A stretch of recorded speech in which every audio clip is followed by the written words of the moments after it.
सुप्रभात, नमस्कार, स्वागत है आप सभी का। मैं हूं प्रीति सिंह। सुबह 9 बजे में बात होगी तमाम बड़ी खबरों की। कोविड-19 महामारी के बीच आज होने वाला भारत और यूरोपीय संघ के बीच पहला शिखर सम्मेलन क्यों है खास, क्या है इसके मायने, डालेंगे इस पर नजर। वहीं अमेरिकी राष्ट्रपति डोनाल्ड ट्रंप ने हांगकांग स्वायत्तता कानून पर हस्ताक्षर कर दिए हैं। क्या होगा इसका असर, इस पर भी होगी बात। आज ही के दिन 5 साल पहले स्किल इंडिया मिशन की शुरुआत हुई थी। इस अवसर पर प्रधानमंत्री नरेंद्र मोदी आज विश्व युवा कौशल दिवस के अवसर पर एक वीडियो कॉन्फ्रेंसिंग के जरिए समारोह को संबोधित करेंगे। ये खबर भी आपको दिखाएंगे। वहीं कोरोना से जुड़ा ताजा अपडेट भी होगा, राज्यों और दुनिया के हालात पर नजर। साथ ही Indian Council of Medical Research ने वैक्सीन पर क्या बातें साझा की हैं, देंगे आपको इसकी भी जानकारी। इसके अलावा देश और दुनिया की और बड़ी और जरूरी खबरें जो आपके लिए जानना है जरूरी। तो आइए शुरू करते हैं विस्तार से खबरों का सिलसिला।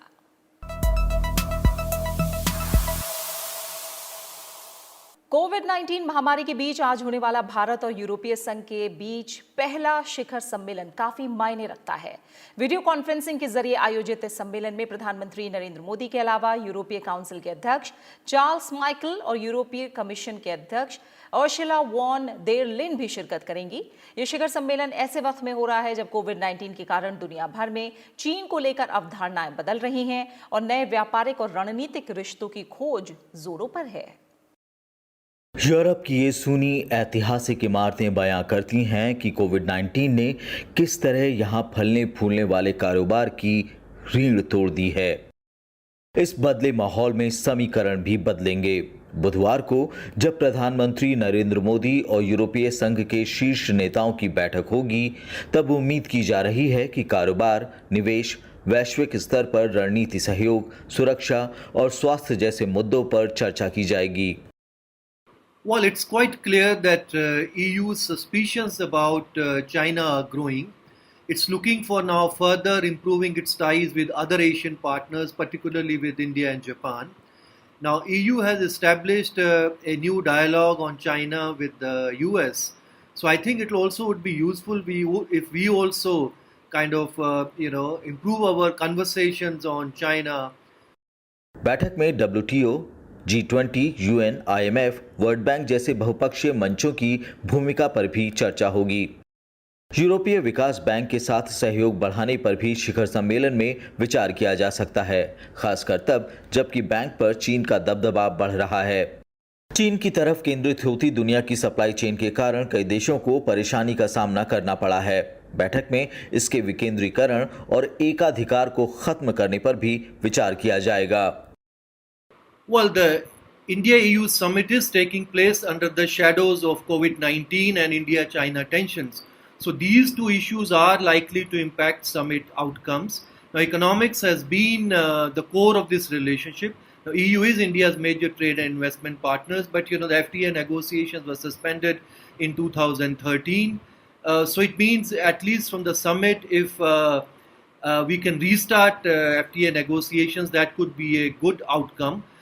यूरोपीय संघ के देशों के साथ भारत के अच्छे कारोबारी रिश्ते हैं जिन्हें और मजबूत किया जा सकता है। 5G, digital economy, artificial intelligence और कनेक्टिविटी के क्षेत्र में सहयोग की अपार संभावनाएं हैं। भारत और यूरोपीय संघ के बीच सामान और सेवाएं यानी गुड्स एंड सर्विसेज को मिला के कुल $140 बिलियन का कारोबार होता है और व्यापार संतुलन भारत के पक्ष में है। अगर सहयोग बढ़ा तो फायदा दोनों पक्षों का होगा।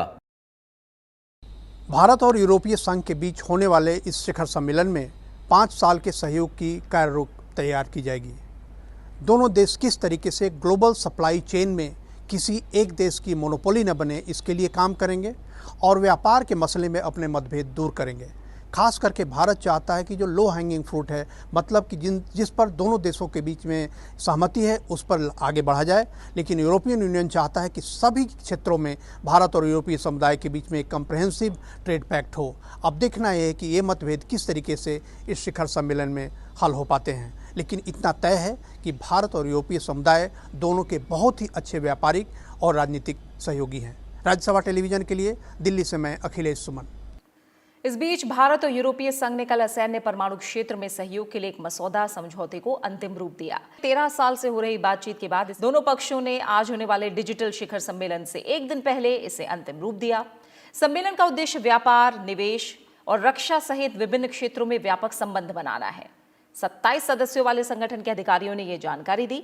उन्होंने कहा कि समझौते में परमाणु ऊर्जा के शांतिपूर्ण उपयोग के लिए अनुसंधान और विकास सहित असैनिक परमाणु ऊर्जा क्षेत्र में व्यापक सहयोग के प्रावधान किए गए हैं।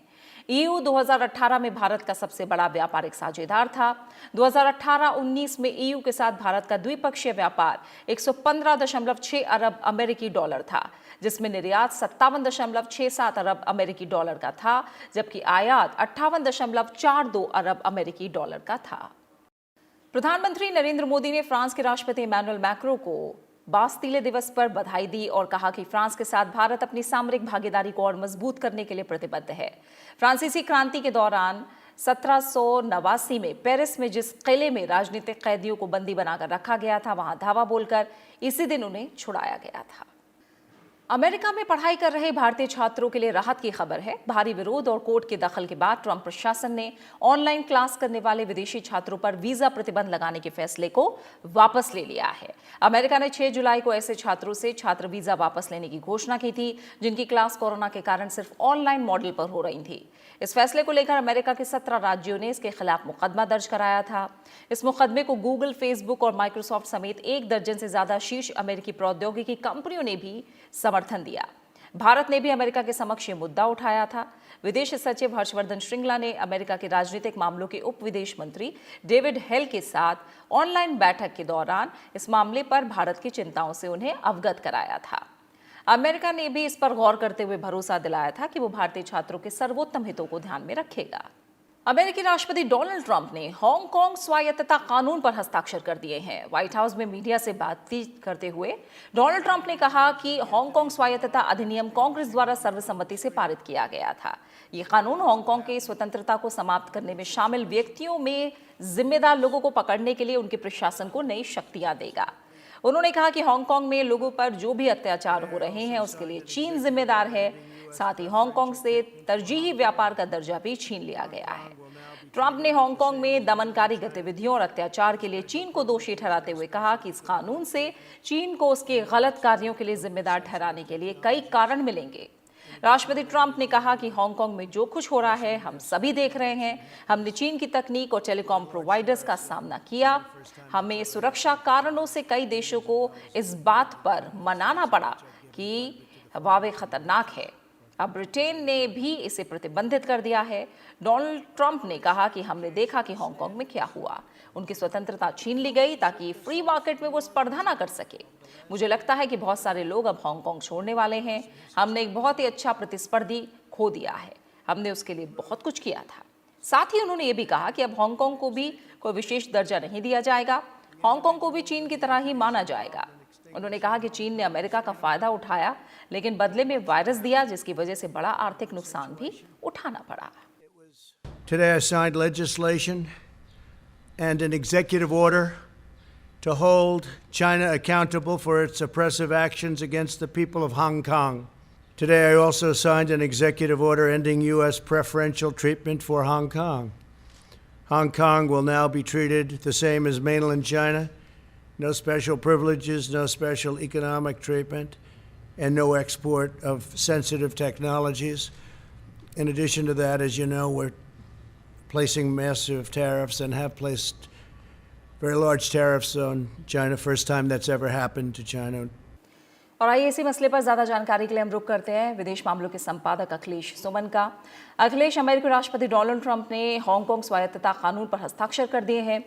इसका व्यापारिक और आर्थिक स्थिति पर किस तरह का प्रभाव पड़ेगा? निश्चित तौर पे अमेरिकी राष्ट्रपति डोनाल्ड ट्रंप ने जिस कानून पे हस्ताक्षर किया है उससे चीन की आर्थिक और व्यापारिक स्थिति पे काफ़ी नकारात्मक असर पड़ेगा और यह पूरी दुनिया के जो आर्थिक और व्यापारिक समीकरण हैं उन समीकरणों में भी परिवर्तन लाएगा।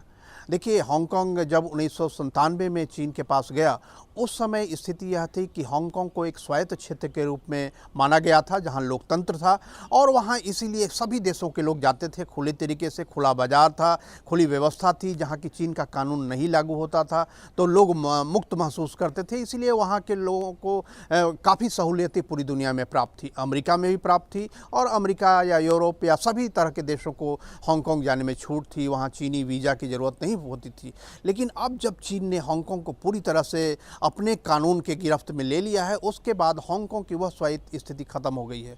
तो अमेरिका की 500 से अधिक कंपनियां हैं जो हांगकांग में काम करती हैं। उसी तरह दुनिया के तकरीबन सभी देशों की बड़ी बड़ी कंपनियों के मुख्यालय या कार्यालय हांगकांग में हैं।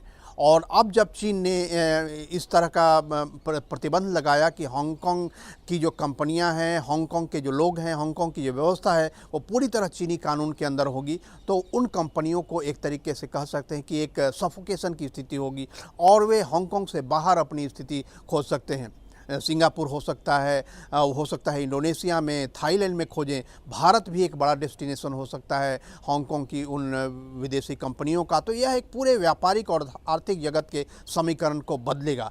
अब इस बात पर निर्भर करता है कि जो दुनिया के अन्य देश हैं उसका किस तरीके से इसे लेते हैं, किस तरीके से इसका उपयोग करते हैं। लेकिन एक बात तय है कि हांगकांग के लोगों को अमेरिका में जो छूट थी और अमेरिका के लोगों को जो हांगकांग में छूट थी, उन सारी स्थितियों में बहुत परिवर्तन आएगा। जी प्रीति। जी अखिलेश, फिलहाल बहुत बहुत शुक्रिया आपका इस जानकारी को हम तक पहुंचाने के लिए। और आइए खबरों में आगे बढ़ते हैं। पेट्रोलियम मंत्री धर्मेंद्र प्रधान ने कल भारत अमेरिका सामरिक ऊर्जा साझेदारी की दूसरी मंत्री स्तरीय बैठक में हिस्सा लेते हुए कहा कि 21वीं सदी के वैश्विक विनिर्माण केंद्र के रूप में भारत को बदलने और आत्मनिर्भरता के लक्ष्य को प्राप्त करने के लिए ऊर्जा अवसंरचना एक प्रमुख घटक है। भारत में अगले कुछ वर्षों में तेल और गैस से जुड़े क्षेत्रों में $118 बिलियन से अधिक के निवेश की संभावना है। धर्मेंद्र प्रधान ने कहा कि इन अवसरों का लाभ उठाने और भारत में निवेश करने के लिए अमेरिकी ऊर्जा उद्योग के नेताओं का स्वागत करता हूं। उन्होंने कहा कि भारत अमेरिका ऊर्जा साझेदारी दोनों पक्षों के लिए लाभकारी बताया और कहा कि ये सबसे अधिक लचीला स्तंभों में से एक है जिस पर भारत अमेरिका रणनीतिक साझेदारी टिकी हुई है। भारत चीन सीमा पर गतिरोध को खत्म करने के लिए कल एक बार फिर दोनों देशों के सैन्य कमांडरों के बीच उच्च स्तरीय वार्ता हुई। ये बैठक पूर्वी लद्दाख में वास्तविक नियंत्रण रेखा के भारतीय हिस्से में चुशुल में आयोजित की गई। ये बातचीत मुख्य रूप से LAC पर विवादित स्थलों से दोनों देशों की सेनाओं के पीछे हटने के दूसरे चरण पर केंद्रित रही। बैठक के दौरान दोनों देशों के सैन्य अधिकारियों के बीच सीमा पर ऊंचाई वाले क्षेत्र में शांति और अमन बहाली को अंतिम रूपरेखा देने की कोशिश की गई। भारतीय और चीनी सेना के वरिष्ठ कमांडरों के बीच ये चौथे दौर की वार्ता है। इससे पहले राष्ट्रीय सुरक्षा सलाहकार अजीत डोभाल और चीन के विदेश मंत्री वांग यी के बीच 5 जुलाई को बातचीत हुई थी। ये सहमति भी बनी कि तनाव घटाने की प्रक्रिया को आगे बढ़ाने के लिए सैन्य और राजनयिक स्तर पर बातचीत जारी रहेगी। इसके बाद 6 जुलाई से सीमा पर दोनों देशों के बीच तनाव कम करने और सैनिकों की वापसी की प्रक्रिया चल रही है। राज्यसभा सचिवालय ने पूर्व केंद्रीय मंत्री और राज्यसभा के पूर्व नेता दिवंगत अरुण जेटली के नाम पर एक कर्मचारी कल्याण योजना की शुरुआत की है। सभापति एम वेंकैया नायडू के निर्देशों के तहत सचिवालय ने ग्रुप सी कर्मचारियों के लिए ये योजना तैयार की है। आइए देखते हैं ये रिपोर्ट। राज्यसभा सचिवालय के समूह ग कर्मचारियों के लिए पूर्व केंद्रीय मंत्री और राज्यसभा के पूर्व नेता स्वर्गीय अरुण जेटली के नाम पर एक योजना की शुरुआत की गई है। खास बात यह है कि स्वर्गीय अरुण जेटली के परिवार को मिलने वाली पेंशन को उनकी पत्नी संगीता जेटली ने दान कर दिया है और उनके निर्णय के आधार पर ही योजना तैयार और अनुमोदित की गई है। संगीता जेटली ने राज्यसभा सभापति एम वेंकैया नायडू को पिछले साल लिखे एक पत्र में आग्रह किया था कि पति के निधन के बाद मिलने वाले पारिवारिक पेंशन के सही हकदार सचिवालय के निचले पायदान के कर्मचारी हैं। सभापति एम वेंकैया नायडू के निर्देशों के तहत सचिवालय ने श्री अरुण जेटली वित्तीय सहायता ग्रुप सी कर्मचारियों के लिए योजना तैयार की है। इस योजना के तहत ग्रुप सी के कर्मचारियों के लाभार्थियों को इंजीनियरिंग, चिकित्सा और MCA, MBA, LLB के क्षेत्र में उच्च तकनीकी व्यावसायिक शिक्षा के लिए 3 छात्रवृत्तियों से सम्मान किया जाएगा। इसके अलावा कर्मचारियों की मृत्यु और आपातकालीन चिकित्सा के मामले में वित्तीय सहायता भी दी जाएगी। संगीता जेटली की वार्षिक पारिवारिक पेंशन पात्रता वर्तमान दरों के अनुसार 3 लाख रुपए से अधिक है। उन्होंने इस राशि को पिछले साल स्वर्गीय अरुण जेटली के निधन के बाद ही सचिवालय को हस्तांतरित कर दिया था। कृति मिश्रा, राज्यसभा टीवी। उपराष्ट्रपति एम वेंकैया नायडू ने दिवंगत अरुण जेटली को नमन करते हुए कहा है कि अरुण जेटली जी के परिवार ने उनकी पेंशन को राज्यसभा सचिवालय के वर्ग सी के कर्मचारियों के कल्याण के लिए, उनके बच्चों की शिक्षा के लिए दान देने का निर्णय किया है। ये अभिनंदनीय है। अरुण जी की पुण्य स्मृति को इससे श्रेष्ठतर श्रद्धांजलि और क्या हो सकती थी। खबरों का सिलसिला लगातार जारी है। फिलहाल रुक रहे हैं एक छोटे से ब्रेक के लिए।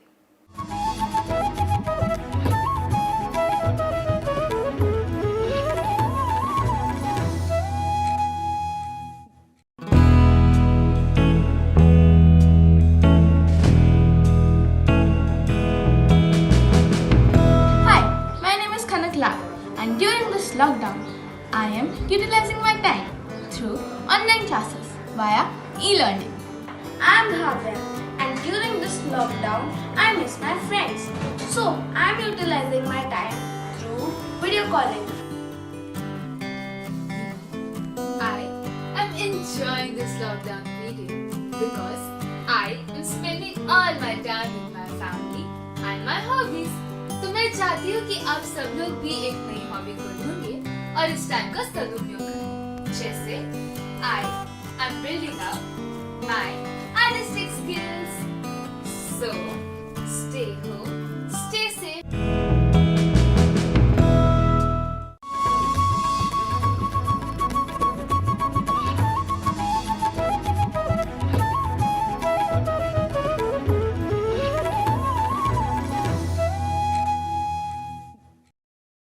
ब्रेक के बाद आपका स्वागत है। आइए खबरों के सिलसिले को आगे बढ़ाते हैं।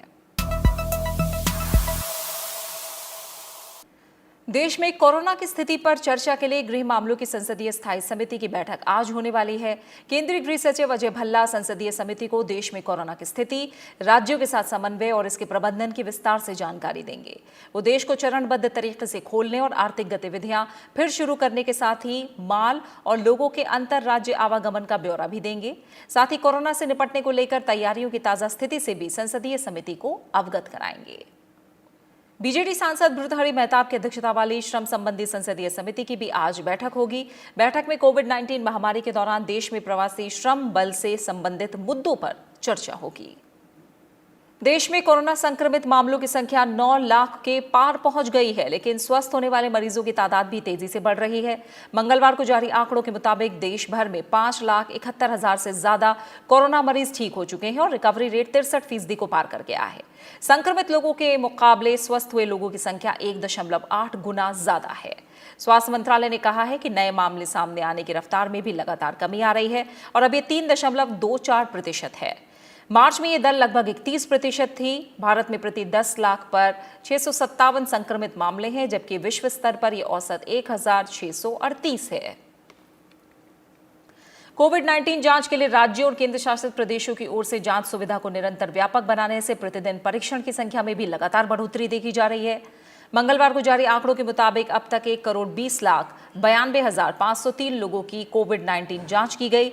इस बीच देश में कोरोना की जांच के लिए लैब की संख्या बढ़कर 1,206 हो गई है।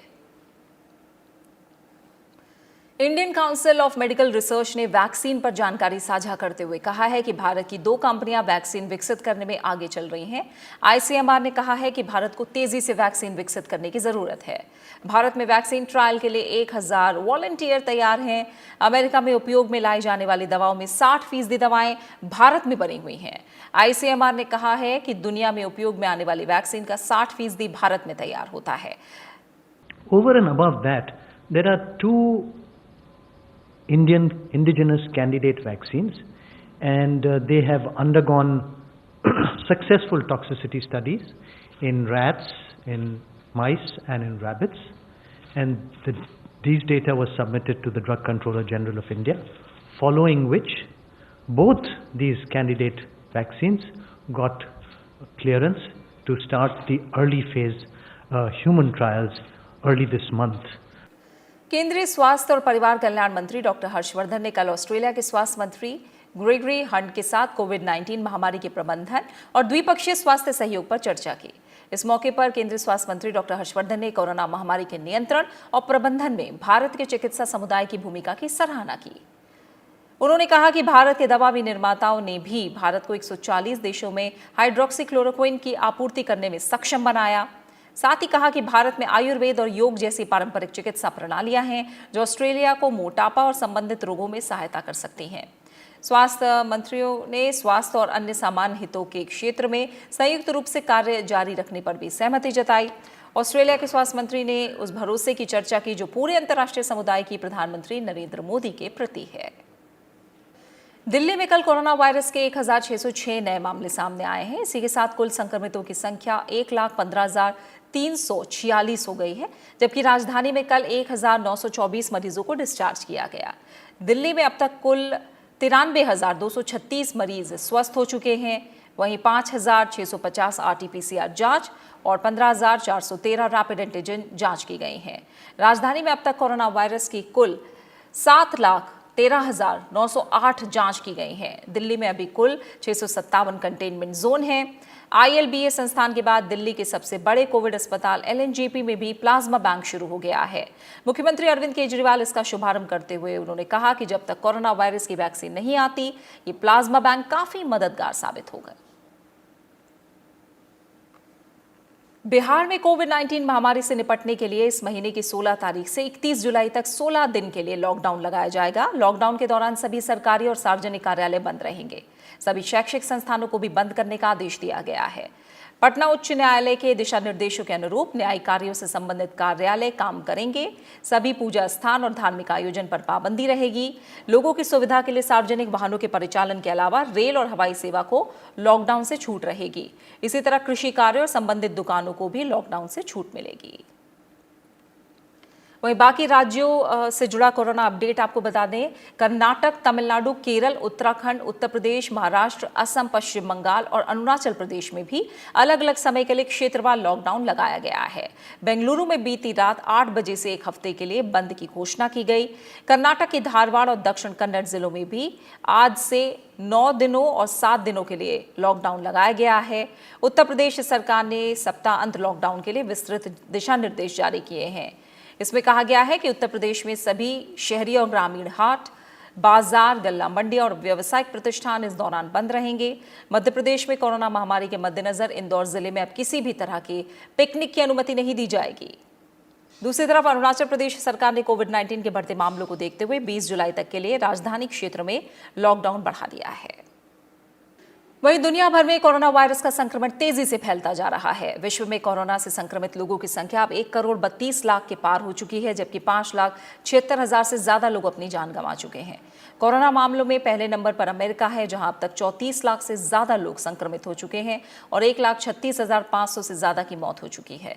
वहीं दूसरे नंबर पर ब्राजील है। ब्राजील में अब तक 19,26,000 से ज्यादा लोग महामारी की चपेट में आ चुके हैं। साथ ही देश में कोरोना से मरने वालों की संख्या 74,000 से ज्यादा हो चुकी है।